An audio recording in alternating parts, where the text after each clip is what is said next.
Bienvenidos sean a este video que les mostrará el iceberg de datos de Uruguay. Decidí realizar este iceberg ya que no vi que nadie en YouTube lo haya hecho con relación a este país. Lo puedo realizar gracias a un usuario del subreddit Uruguay. Todos los méritos a él. Dicho esto, empezamos. Primer nivel. El monstruo de Margat. Esta historia narra la leyenda urbana del monstruo de Margat. Margat queda ubicada en el departamento de Canelones.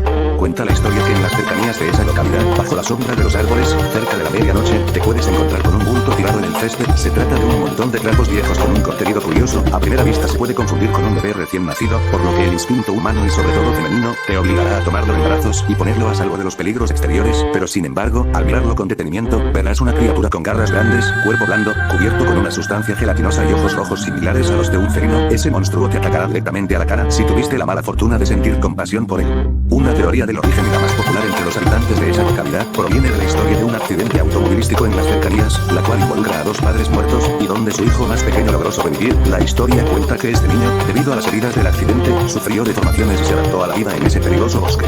La degollada de la Rumbla Wilson. Esta historia nace a fines de abril de 1923.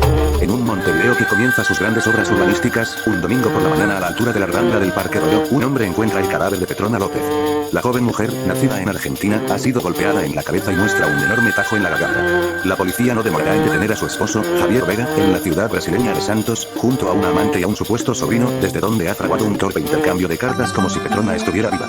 Condenado a la máxima pena, 6 años después, tras un control médico y en un intento de fuga, es asesinado de un certero balazo en la cabeza por uno de sus custodios.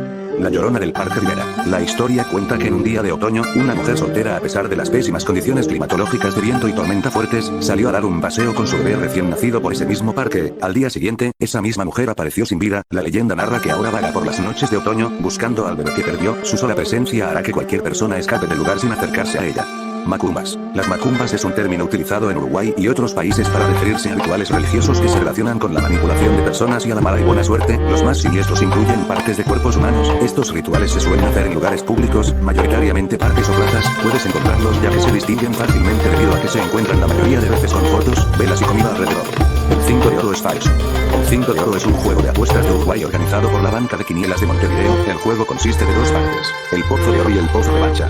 El valor de un ticket es de 35 pesos uruguayos. El escándalo se ocasionó debido a un error que levantó sospechas de los participantes del juego, luego que el operador se equivocara al poner un número en la pantalla que finalmente no salió. El pozo quedó vacante. El hecho ocurrió un domingo cuando en pantalla apareció el 01 como cuarta bolilla, cuando en realidad salió el 48. Este error generó enojo en las personas que pagaron y manchó el juego para siempre. Graf Spee. El acorazado Graf Spee fue el corsario más famoso de Alemania a principios de la Segunda Guerra Mundial y el buque ganador de la batalla del Río de la Plata, y es recordado como una víctima del espionaje enemigo. Fue hundido por su propia tripulación debido a mensajes falsos y una situación mal interpretada. También fue incluido en varios juegos, películas y series con temática de guerra y buques. Umbanda. La Umbanda es una religión que nace en el Brasil, con la llegada del caboclo de las 7 encrucijadas a través del medium Celio Fernandino de Moraes en el año 1908. De raíz 100% brasileña, ha trascendido el país, creciendo exponencialmente en otros países como Paraguay, Argentina, Uruguay entre otros. La doctrina es una mezcla de cultos africanos, catolicismo popular y espiritismo. Esta religión involucra espíritus sobrenaturales y no es muy popular fuera de su entorno. Estancia Aurora. Esta es una estancia a un lado del río Daimán. En los últimos 50 años ha sido protagonista de varios misterios que rodean la zona y ha brindado una gran popularidad al sitio. Algunos de esos misterios son: el primer acontecimiento sucedido en 1976 fue cuando se divisaron las primeras luces, tan potentes que lastimaban los ojos de los asustados habitantes de la estancia. Según un relato, llegaron a ver una fuerte luz circular de unos 3 metros de diámetro que descendía en forma pendular. Unos instantes después ascendió de forma vertiginosa, introduciéndose en otra de mayores dimensiones. Casi al mismo tiempo del hecho narrado, se produjo un apagón en la ciudad de Salto, a 10 kilómetros de la estancia. Al día siguiente se pudo comprobar que en el lugar de la visualización el pasto estaba quemado de forma extraña, no como si hubiera habido fuego, sino como que una gran plancha gigante se hubiera posado en el lugar. Los postes y tramas de los alambrados estaban quemados, un perro calcinado, un motor eléctrico quemado, y un gigantesco ombú literalmente perforado al centro.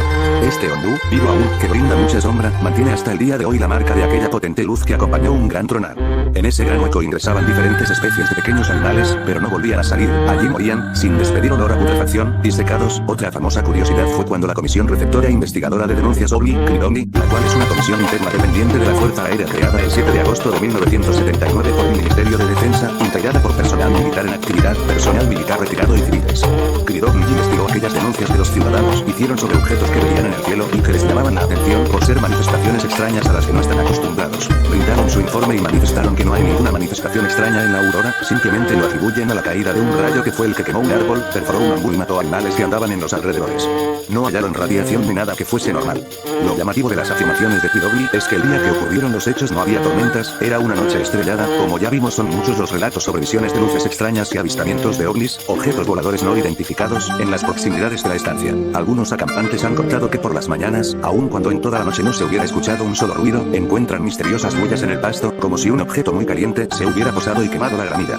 Otros cuentan haber divisado luces de colores o bolas de fuego que recorren a una velocidad muy lenta el aire del descampado, y que de pronto ascienden con una propulsión imposible hacia los cielos, donde se pierden para siempre. Lo que no tiene discusión es que muchas personas que han visitado la aurora dicen sentir una energía diferente, difícil de explicar y que solamente en ese lugar la pueden percibir. Fue el caso del ingeniero Guido Basler, presidente, en aquel entonces, de la Asociación Argentina de Radiestesia, comúnmente llamados radomantes, quien con un equipo especial de medición de energía comentó que el único lugar que medía tan alto nivel de energía era en el Cerro Uritorco en la provincia de Córdoba. Segundo nivel, nazis en Rincón del Bonete. Rincón del Bonete es una represa hidroeléctrica uruguaya, construida por los alemanes junto a la empresa Siemens, dejando las obras a medio hacer cuando inició la Segunda Guerra Mundial. Antes de que se vayan, también construyeron un faro en la misma zona para los aviones que pasaban por la zona. A día de hoy, todavía se pueden apreciar las construcciones hechas por nazis en el Uruguay. El Guardián. No pude encontrar información acerca de este tema. Chorizos con carne de perros. Esta fake news nace en el año 2019, la cual iba acompañada con vídeos, fotos y un audio en el cual se decía que un puesto callejero de comida usaba perros para hacer sus chorizos. Esta noticia se hizo tremendamente viral, hasta que Facebook, donde se hizo tan conocida, la eliminó. El audio que acompañaba la noticia mostraba supuestamente a un hombre que comió de esos chorizos y el cual avisa al receptor del mensaje de la detención del cocinero y el porqué de esta. Las imágenes que se usaban para sustentar la denuncia eran sacadas de contexto y en un caso, robada de un caso verdadero de comida callejera al perro, pero en la otra parte del mundo, en China, el resto es carne común y corriente de animales no domésticos. Quimbanda. Quimbanda es una religión afro-brasileña que se practica principalmente en los centros urbanos de las ciudades de Brasil. Aunque también ha llegado a lugares como Uruguay, las prácticas de la quimbanda se asocian típicamente con la magia y los rituales con los espíritus exorcísticos. Pablo Goncalves. Pablo José Goncalves Callareta es el primer asesino serial de la historia del Uruguay. Fue procesado por 3 homicidios y condenado a 30 años de prisión. A pesar de esto, desde 2016 se encuentra en libertad. El primer homicidio fue cometido contra Ana Luisa Miller Sichero, lo que se concretó en las primeras horas de la madrugada del 1 de enero de 1992. La víctima contaba con 26 años, era licenciada en Historia y docente en ejercicio, y era hermana de la conocida tenista Patricia Miller. La autopsia determinó que la joven perdió la vida tras ser sofocada y luego arrojada a las 8 horas del 1 de enero de 1992 en la playa de Solimar. La segunda occisa fue Andrea Castro de 15 años de edad, quien murió tras ser asfixiada el 20 de septiembre de 1992 luego de salir de la discoteca en Grande, Montevideo. Este crimen se perpetró por sufocación manual y tuvo la peculiaridad de que, a modo de firma, el criminal dejó anudar una corbata de su pertenencia en el cuello de la difunta. Al ser encontrada en el domicilio de Goncalves, una serie de corbatas pertenecientes a un juego idéntico, la fiscalía contó con una de las pruebas más fehacientes para incriminarlo. La tercera víctima, María Victoria Williams, de 22 años, falleció asfixiada dentro del domicilio de Goncalves. En este caso, el homicida se valió de una treta, pues le alegó a la futura víctima, que era vecina suya, que su anciana abuela con la que él vivía había sufrido un ataque cardíaco y que él solo no podía reanimarla. Una vez dentro de la finca, el homicida agredió a la chica, estrangulándola y colocándole una bolsa de nylon en la cabeza, la asesinó. Los Queenies. Los Queenies es el nombre con el cual se conoce a una banda nardo-mexicana. Uno de los líderes que tuvo este grupo, conocido como Gerardo González Valencia, vivió un tiempo en Uruguay, de ahí su oscura relación con el país. Sacrificios a Orixas. Se conoce como Orixas a una divinidad adorada por las religiones afro-brasileñas que se encuentran también en Uruguay, como ya vimos anteriormente, y bueno, como se imaginarán, también le hacen sacrificios de todo tipo. Pitamiglio y el Santo Grial. Humberto Pitamiglio fue considerado un gran alquimista y político uruguayo, discípulo de Piria, y que perteneció a la logia masónica. La leyenda dice que en uno de sus castillos, estuvo bajo su custodia el Santo Grial, entregado por Eugenio María Giuseppe Giovanni Batelli, quien en 1939 se convertiría en el Papa Pío XII hasta su muerte en 1958. De hecho, en ambos castillos hay espacios y menciones sobre esta leyenda vinculada al Santo Grial. Alquimistas. Los alquimistas más famosos de Uruguay fueron el ya mencionado Humberto Pitamiglio y Francisco Piria. Hablando de este último, fue un empresario uruguayo, alquimista, famoso por crear el balneario Piriápolis. Poco tiempo después de la gran inauguración, Francisco Piria fallece el 11 de diciembre de 1933, pero, como dijera Lorelei Lazo, poetisa nacional contemporánea estrechamente vinculada a este hotel, a Piria se lo puede hallar en todo cuanto su férrea voluntad creó. Fue un hombre que tuvo un sueño, lo hizo real y vive en él. Piria murió a los 86 años de edad en su casa de Montevideo, aquejado de congestión pulmonar, complicada por diabetes, uremia y debilidad del corazón. Tucabandas. Tucabanda es el nombre con el cual se conoce a una superbanda de delincuentes expertos en el robo, asaltaban bancos, financieras y empresas, ocuparon las portadas de los diarios uruguayos a fines de los años 90, no pudieron ser probadas en aquella época. La mayoría de los delincuentes fueron arrestados, procesados y varios ya cumplieron su pena. La polémica nace cuando el Movimiento de Liberación Nacional Tupamaros, el cual es un movimiento político, se lo acusó de ser financiado por esta superbanda, de ahí su apodo.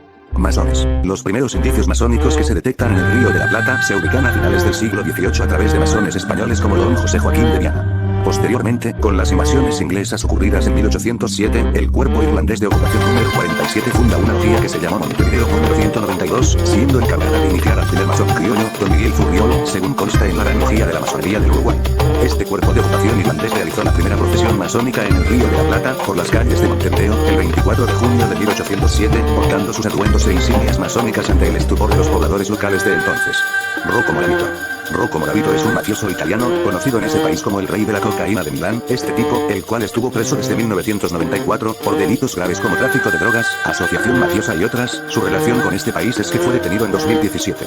En 2019 escapó de una cárcel en Montevideo y en 2021 fue arrestado nuevamente, en Brasil, actualmente se encuentra detenido. Mengele en Uruguay. El científico que experimentaba con los prisioneros en los campos de concentración nazis, en su vida para no enfrentar las consecuencias de sus actos, luego de perder la Segunda Guerra Mundial a manos de Estados Unidos, pasó 8 días en Uruguay.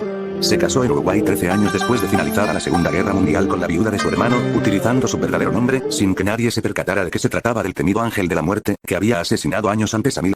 Hasta aquí la parte 1 de 2 del iceberg uruguayo. En los siguientes días subiré la parte faltante. Sin nada más que decir, nos vemos.